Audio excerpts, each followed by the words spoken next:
ನಮಸ್ತೆ ಸ್ನೇಹಿತರೆ ನಟಿ ರಶ್ಮಿಕಾ ಮಂದಣ್ಣ ಅವರು ಈಗ ಮತ್ತೆ ಕನ್ನಡಿಗರ ಕೋಪಕ್ಕೆ ಕಾರಣರಾಗಿದ್ದಾರೆ.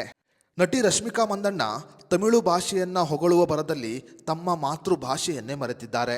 ಸದ್ಯ ಮಾತೃಭಾಷೆಯನ್ನ ಮರೆತಿರುವ ರಶ್ಮಿಕಾ ಮಂದಣ್ಣ ಅವರ ಮೇಲೆ ಈಗ ಮತ್ತೆ ಕನ್ನಡಿಗರು ಆಕ್ರೋಶವನ್ನು ಹೊರಹಾಕಿದ್ದಾರೆ. ಈ ನಡುವೆ ನಟಿ ರಶ್ಮಿಕಾ ಮಂದಣ್ಣ ಅವರು ಚೆನ್ನೈನಲ್ಲಿ ಕುಬೇರ ಚಿತ್ರದ ಪ್ರಚಾರದ ಫೋಟೋವನ್ನ ತಮ್ಮ ಸಾಮಾಜಿಕ ಜಾಲತಾಣದಲ್ಲಿ ಹಂಚಿಕೊಂಡಿದ್ದರು.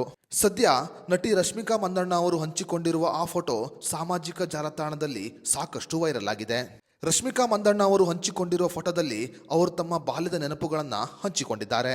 ಅಷ್ಟೇ ಮಾತ್ರವಲ್ಲದೆ ವೈರಲ್ ಆಗಿರುವ ಫೋಟೋದಲ್ಲಿ ನಟಿ ರಶ್ಮಿಕಾ ಮಂದಣ್ಣ ಅವರು ತಮಿಳು ಭಾಷೆಯನ್ನ ಹಾಡಿ ಹೊಗಳಿದ್ದಾರೆ.